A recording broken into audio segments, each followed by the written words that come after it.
नमस्कार दर्शक बंधु आज हूँ 24 मार्च 2026 चलतु देखने आज सकाल किसी गुरुत्वपूर्ण खबर जदि पर्यंत वीडियो को लाइक करना वीडियो को लाइक करने सह चैनल को सब्सक्राइब करी कमेंट माध्यम जानतु आपण मैंने क्यों जिले देखुं जहाद्वारा बड़ी गुरुत्वपूर्ण खबर आपण मान पाखे सार्वथे पहुंची पार। नंबर 1 आज जो होटेल एवं रेस्टोरेंट को गैस जोगान कला बजार रोकने चली चढ़ाऊ विचलित हूँ ना राज्य में महजूद अच्छी आवश्यक गैस जोगान मंत्री कृष्णचंद्र पात्र स्पष्टीकरण मंत्री कहते राज्य में एवं 14,000 घर गैस सिलेंडर मौजूद अच्छी कला बजार रोकने को विभिन्न स्थान में चढ़ाऊ होउची होटेल एवं रेस्टोरेंट को गैस देवा स्वतंत्र व्यवस्था होउची आज होटेल एवं रेस्टोरेंट को गैस जोगाई दिया मंत्री पुणी कहते गैस संकट को नहीं आज राज्य सरकार गुरुत्वपूर्ण बैठक करेंगे पूर्व कमर्शियल गैस बंटन 20% रही वर्तमान केंद्र सरकार आ 20% मंजूर कर विशेषकर रेस्टोरेंट और होटेल मान को सहजरे गैस मिल। नंबर 2 ओडिशा रे घड़घड़ी सह झड़ी वर्षा संभावना 30 ରୁ 40 किलोमीटर बेगर पवन बही पारे आसंता 28 तारिख से उपकूल उत्तर और दक्षिण ओडिशा रे किछि स्थान रे कां भां वर्षा हो पारे 23 तारिख रे उपकूल उत्तर और दक्षिण ओडिशा रे किछि स्थान रे वर्षा संभावना अछि सेहिपरि 27 और 28 तारिख रे मध्य उत्तर और दक्षिण ओडिशा रे विभिन्न स्थान रे घड़घड़ी सह वर्षा हो पारे 30 ରୁ 40 किलोमीटर बेगर पवन भी बही पारे बोली भारतीय पाणीपाग विभाग आकलन करिछि आसंता 4 दिन जाए दिन तापमात्रा 2 ରୁ 4 डिग्री बढ़ी पारे बोली मध्य पूर्वानुमान करा जायछि। पारला खेमुंडीर दिन तापमात्रा सर्वाधिक 36.2 डिग्री थिला ढेंकानाल 36.1 डिग्री बरगढ़ 35.8 डिग्री टिटलागढ़ और तालचेर तापमात्रा 35 डिग्री रेकर्ड होइछि। नंबर 3 राज्यस्तरीय विश्व जल दिवस समारोह 2026 उद्घाटित होइछि। राज्यस्तरीय विश्व जल दिवस समारोह 2026 आज स्थानीय लोकसेवा भवन कन्वेंशन सेंटर ठारे अनुष्ठित होई जायछि। कार्यक्रम रे मुख्यमंत्री मोहन चरण माझी मुख्य अतिथि भाव जोगदे विभिन्न जल संपद प्रकल्पर शिलान्यास और लोकार्पण करिसेंति। एथि मध्य प्राय 2292 कोटी टंकार 17टी प्रकल्पर शिलान्यास करुतिया बेले प्राय 320 कोटी टंका व्यय बराद रे समुदाय 124टी प्रकल्पर शुभ उद्घाटन होइछि। नंबर 4 खूब शीघ्र हेबो कि बीएड एमएड बीएचएड पय प्रवेशिका परीक्षा एने उच्च शिक्षा विभाग पक्षरु जारी होइछि विज्ञप्ति एने आसंता काल ठारू आवेदन प्रक्रिया आरंभ हेबो मे 31 रे बीएड एवं जून 3 रे एमएड एवं बीएचएड पाठ्यक्रम पय प्रवेशिका परीक्षा अनुष्ठित हेबो बोली सूचना मिलिछि।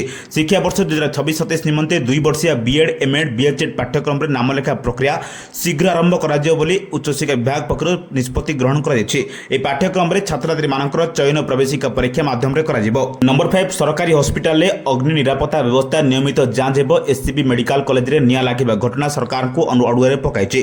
लोकसेवा भवन ठारे अनुष्ठित स्वास्थ्य विभाग एक उच्चस्तरीय समीक्षा बैठक में जोगदे राज्य स्वास्थ्य मंत्री डॉक्टर मुकेश महालिंग राज्यर समस्त सरकारी हॉस्पिटल अग्नि निरापत्ता व्यवस्थार नियमित जांच और राज्यर अग्नि निरापत्ता नियम को कठोर भाव पालन करने को निर्देश देइछन्ति। आपातकालीन परिस्थिति में त्वरित प्रतिक्रिया और रोगी सुरक्षा को सर्वप्रथम गुरुत्व देवाक कहुଯାଇଛି। नंबर 6 10,000 कम है सुना रूपा दर भी खसिला आज राजधानी भुवनेश्वर में 24 कैरेट सुना मूल्य 10 ग्राम पिछा 1,35,650 टंका रही। गतकाली 24 कैरेट सुना मूल्य 1,45,917 टंका रही आज 10,320 टंका कम होइछि। सेपरि आज 22 कैरेट सुना दर 10 ग्राम पिछा 1,24,350 टंका छुईछि। गतकाली 22 कैरेट सुना दर 10 ग्राम पिछा 1,33,800 टंका रही। सेपरि आज रूपा दर 10 ग्राम पिछा 2300 टंका रही बेले गतकाली 2500 टंका रही आज 200 टंका कम होइछि। नंबर 7 भारतीय जनगणना इतिहास रे एथर हेबो प्रथम डिजिटल जनगणना 16 एप्रिल रु 15 मे 2026 पर्यंत सारा राज्य रे जनगणना करा जिवो। राज्य रे तुरंत पर्याय रे पहुंची जनगणना प्रस्तुति एने ओडिशा जनगणना निर्देशक निखिल पवन कल्याण सूचना दैछन्ति। गाँ रे घर घर बुली तथ्य संग्रह करिवे जनगणनाकारी एथिरे 33टी सरल प्रश्न माध्यम रे निज तथ्य निजे प्रदान करि परिबे। प्राथमिक शिक्षक को गणनाकारी भाबे नियुक्ति करा जिबार योजना रहिते बेले हाईस्कूल शिक्षक माने सुपरभाइजर भाव में कार्य करेंगे। भारतीय जनगणना इतिहास रे एथर हेउछि प्रथम डिजिटल जनगणना 1,00,000 अधिक कर्मचारी सामिल हेबे बोली जनगणना निर्देशक कहते। नंबर 8 ओडिशा रे 34टी खଣି हेबो निलाम तालिकार अछि सुना खଣି। ओडिशा सरकार 2026-27 आर्थिक वर्ष निलाम पाई 25टी प्रमुख खनिज पदार्थ थिया खଣି 9टी गुरुत्वपूर्ण एवं रणनीतिक खनिज संपत्ति समेत 34टी खଣି को नहीं एक महत्वाकांक्षी योजना प्रस्तुत करछन्ति। आगामी दिन में राज्य में 34टी खଣି निलाम करा जिवो। लुहापथर बक्साइट लुहापथर और मांगानीज चूनपथर मांगानीज तंबा गुरुत्वपूर्ण खनिज पदार्थ खଣି और सुना खଣି आदि को निलाम करा जिवो। एही खणिगुड़िक मालकानगिरी सुवर्णपुर कलाहांडी देवगढ़ मयूरभंज केन्दुझर सुंदरगढ़ बलांगीर रायगड़ा कोरापुट नपड़ा और नयगढ़ जिले में रही। नंबर 9 राज्यस्तरीय विश्व जल दिवस मुख्यमंत्री आह्वान राज्यस्तरीय विश्व जल दिवस समारोह 2026 आज स्थानीय लोकसेवा भवन कन्वेंशन सेंटर ठारे अनुष्ठित हो जायछि। कार्यक्रम में मुख्यमंत्री मोहन चरण माझी मुख्य अतिथि भाव जोगदे विभिन्न जल संपद प्रकल्पर शिलान्यास और लोकार्पण करिसेंति। सूचना योग्य जे आज मुख्यमंत्री समुदाय 2612 କୋଟି ଟଙ୍କା ବହୁମୂଲ୍ୟ ପ୍ରକଳ୍ପର ଶୁଭାରମ୍ଭ କରିଛନ୍ତି। ଏଥିମଧ୍ୟରୁ ପ୍ରାୟ 2292 କୋଟି ଟଙ୍କାର 17ଟି ପ୍ରକଳ୍ପର ହେନାସ ହୋଇଥିବା ବେଳେ ପ୍ରାୟ 320 କୋଟି ଟଙ୍କାର ବେବରାଜ ସମୁଦାୟ 124ଟି ପ୍ରକଳ୍ପର ଶୁଭ ଉଦ୍ଘାଟନ ହୋଇଛି। ନମ୍ବର 10 ଏଣିକି ବଡ଼ଦାଣ୍ଡରେ ଖୋଲି ପାରିବେନି ମଦ ଦୋକାନ। ପୁରୀ ଶ୍ରୀମନ୍ଦିର 1 କିଲୋମିଟର ପରିଧି ବଡ଼ଦାଣ୍ଡରେ ମଦ ଦୋକାନ ଖୋଲିବାକୁ ଅନୁମତି ଦିଆଯିବ ନାହିଁ। ଏହି ପରିଧି ମଧ୍ୟରେ ମଦ ଦୋକାନ ଖୋଲିବାକୁ କୌଣସି ସ୍ୱତନ୍ତ୍ର ନିୟମ ନାହିଁ। ଏହାକୁ ଅବକାରୀ ବିଭାଗ କଡ଼ାକଡ଼ି ଭାବେ ପାଳନ କରିବାକୁ ଷ୍ଟାଣ୍ଡିଂ କମିଟି ଅବକାରୀ ବିଭାଗକୁ ସୁପାରିଶ କରିଛି। ଓଡ଼ିଶାରେ ଅବକାରୀ ନିୟମ 2017 ଅନୁଯାୟୀ ସହରାଞ୍ଚଳରେ ଥିବା ମନ୍ଦିରଠାରୁ 300 ମିଟର ଭିତରେ ମଦ ଦୋକାନ ଖୋଲିବାକୁ ଅନୁମତି ଦିଆଯାଇ ପାରିବନି। ସେହିପରି ଶିକ୍ଷାନୁଷ୍ଠାନ ପରିସରରୁ 500 ମିଟର ପରିଧି ମଧ୍ୟରେ ମଦ ଦୋକାନ ଖୋଲାଯାଇ ପାରିବ ନାହିଁ। କେବଳ ମଦ ଦୋକାନ ନୁହେଁ ବରଂ ଶିକ୍ଷାନୁଷ୍ଠାନରୁ 1 କିଲୋମିଟର ପରିଧି ମଧ୍ୟରେ କୌଣସି ନିଶା ଦ୍ରବ୍ୟ ଦୋକାନ ଖୋଲିବାର ନିୟମ ନାହିଁ। ନମ୍ବର 11 ଓଡ଼ିଆ କଣ୍ଠଶିଳ୍ପୀ ଦୀପ୍ତିରେଖା ପାଢ଼ୀଙ୍କ ଗୀତକୁ ଫେସବୁକରେ ପୋଷ୍ଟ କଲେ ମୋଦି ସରକାର।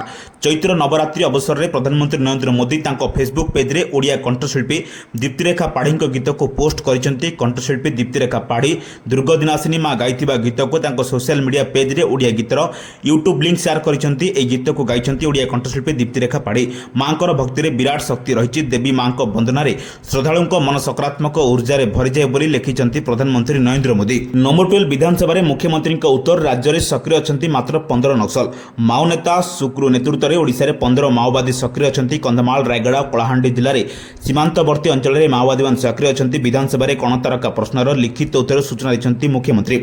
ରାଜ୍ୟରେ କେତେ ମାଓବାଦୀ ଅଛନ୍ତି ସେ ନେଇ ବିଧାୟକ ପ୍ରଶ୍ନ ପଚାରିଥିଲେ, ଯାହାର ଉତ୍ତରରେ ମୁଖ୍ୟମନ୍ତ୍ରୀ କହିଛନ୍ତି ଯେ ରାଜ୍ୟରେ ଏବେ 15 ମାଓବାଦୀ ଅଛନ୍ତି। କନ୍ଧମାଳ, କଳାହାଣ୍ଡି, ରାୟଗଡ଼ା ଜିଲ୍ଲା ସୀମାବର୍ତ୍ତୀ ଅଳ୍ପ କିଛି ଅଞ୍ଚଳରେ ଅଛନ୍ତି 15 ମାଓବାଦୀ। ରାଜ୍ୟରେ ଅନ୍ୟ କୌଣସି ସ୍ଥାନରେ ମାଓବାଦୀ ଉପସ୍ଥିତ ନାହାନ୍ତି। ଗତ 2 ବର୍ଷରେ 2026 ମାର୍ଚ୍ଚ 15 ତାରିଖ ସୁଦ୍ଧା ରାଜ୍ୟରେ 96 ଜଣ ମାଓବାଦୀ ଆତ୍ମସମର୍ପଣ କରିଛନ୍ତି। ନମ୍ବର 13 ଘନ କୁହୁଡ଼ି ଲୁଚିଗଲା ପୁରୀ ଶ୍ରୀମନ୍ଦିର। ଭିଜିବିଲିଟି ରହିଥିଲା 0। ଆଜି ପ୍ରବଳ କୁହୁଡ଼ି ହୋଇଥିବା ବେଳେ ଶ୍ରୀମନ୍ଦିର ଓ ନୀଳଚକ୍ର ଦୃଶ୍ୟମାନ ହେଉନି। କୁହୁଡ଼ିର ମାତ୍ରା ଏତେ ଅଧିକ ଯେ ଅତି ନିକଟରୁ ବି ମନ୍ଦିର ଦେଖିବା କଷ୍ଟକର ହୋଇପଡ଼ୁଛି। ସେହିପରି ବଡ଼ଦାଣ୍ଡରେ ବି ପ୍ରବଳ କୁହୁଡ଼ି ଯୋଗୁଁ ଦୃଶ୍ୟମାନ ଦୂରତା କମିଛି। 0 ଭିଜିବିଲିଟି ରହିଥିଲା। ସୂଚନାଯୋଗ୍ୟ ରବିବାର ଜଗା ଦର୍ଶନ ପାଇଁ ଲାଗିଥିଲା ଲମ୍ବା ଲାଇନ୍। ଶ୍ରୀମନ୍ଦିରରେ ପ୍ରବଳ ଭିଡ଼ ରହିଥିବାରୁ ଶ୍ରୀମନ୍ଦିର ପ୍ରବଳ ଗହଳି ହୋଇଥିଲା। ମହାପ୍ରଭୁଙ୍କ ଦର୍ଶନ ପାଇଁ ଶ୍ରୀକ୍ଷେତ୍ରରେ ଲକ୍ଷାଧିକ ଭକ୍ତଙ୍କ ସମାଗମ ହୋଇଥିଲା।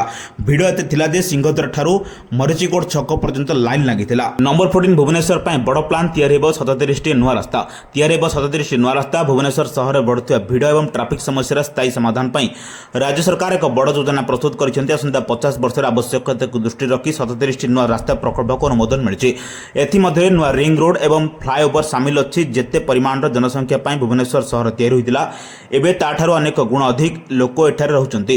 ନୂଆ ନୂଆ ବ୍ୟବସାୟିକ ପ୍ରତିଷ୍ଠାନ, ଶିଳ୍ପ ଏବଂ ଶିକ୍ଷାନୁଷ୍ଠାନ ଯୋଗୁଁ ରାସ୍ତାରେ ଭିଡ଼ ବଢ଼ିଛି। ତେଣୁ ସହରକୁ ଜାମ୍ ମୁକ୍ତ କରିବା ପାଇଁ ଏହି ମାଷ୍ଟର ପ୍ଲାନ୍ ପ୍ରସ୍ତୁତ ହୋଇଛି। ନମ୍ବର 15 ବାଲିଯାତ୍ରା ପଡ଼ିଆରେ ପୁସ୍ତକ ମେଳା ଉଦ୍ଘାଟିତ। ମାର୍ଚ୍ଚ 20ରୁ 29 ତାରିଖ ଯାଏଁ ଚାଲିବ। କଟକ ତଳ ବାଲିଯାତ୍ରା ପଡ଼ିଆରେ ପୁସ୍ତକ ମେଳା ଉଦ୍ଘାଟିତ ହୋଇଯାଇଛି। ମେୟର ସୁବାସ ସିଂ ପୁସ୍ତକ ମେଳାକୁ ଉଦ୍ଘାଟନ କରିଛନ୍ତି। କଟକ ମହାନଗର ନିଗମ ପକ୍ଷରୁ ଆୟୋଜିତ ଏହି ପୁସ୍ତକ ମେଳା 10 ଦିନ ଧରି ଚାଲିବ ବୋଲି ଆୟୋଜକଙ୍କ ପକ୍ଷରୁ ଜଣାପଡ଼ିଛି। ମେଳାରେ 165ଟି ଷ୍ଟଲ୍ ପଡ଼ିଛି। ରାଜ୍ୟ ସଂସ୍କୃତି ବିଭାଗ, କଟକ ଜିଲ୍ଲା ପ୍ରଶାସନ, କଟକ ମହାନଗର ନିଗମ ଓ କଟକ ଉନ୍ନୟନ କର୍ତ୍ତୃପକ୍ଷଙ୍କ ମିଳିତ ସହଯୋଗରେ ଆୟୋଜିତ ହୋଇଛି ପୁସ୍ତକ ମେଳା। ଏହାର ନାଁ କଟକ ସାହିତ୍ୟ ସରୋବର 2026 ରଖାଯାଇଛି। ପ୍ରଥମ ସନ୍ଧ୍ୟାରେ ବିଭିନ୍ନ ସ୍କୁଲ ଓ କଲେଜ ଛାତ୍ରଛାତ୍ରୀ ପୁସ୍ତକ ମେଳା ବୁଲି ଦେଖିଥିଲେ। ପୁସ୍ତକ ମେଳା ମାର୍ଚ୍ଚ 20 ତାରିଖରୁ ଆରମ୍ଭ ହୋଇ ମାର୍ଚ୍ଚ 29 ତାରିଖ ପର୍ଯ୍ୟନ୍ତ ଚାଲିବ। ଏହିଭଳି ଗୁରୁତ୍ୱପୂର୍ଣ୍ଣ ଖବର ପାଇବା ପାଇଁ ଆମ ଚ୍ୟାନେଲ ସହ ଯୋଡ଼ି ରୁହନ୍ତୁ। ଯଦି ପର୍ଯ୍ୟନ୍ତ ଭିଡ଼ିଓକୁ ଲାଇକ୍ କରିନାହାନ୍ତି, ଭିଡ଼ିଓକୁ ଲାଇକ୍ କରିବା ସହ ଚ୍ୟାନେଲକୁ ସବସ୍କ୍ରାଇବ୍ କରି କମେଣ୍ଟ ମାଧ୍ୟମରେ ଜଣାନ୍ତୁ ଆପଣମାନେ କେଉଁ ଜିଲ୍ଲାରୁ ଦେଖୁଛନ୍ତି, ଯାହାଦ୍ୱାରା ଏଭଳି ଗୁରୁତ୍ୱପୂର୍ଣ୍ଣ ଖବର ଆପଣମାନଙ୍କ ପାଖରେ ସର୍ବପ୍ରଥମେ ପହଞ୍ଚି ପାରିବ। ବ୍ୟୁରୋ ରିପୋର୍ଟ, ସାବଧାନ ଓଡ଼ିଶା।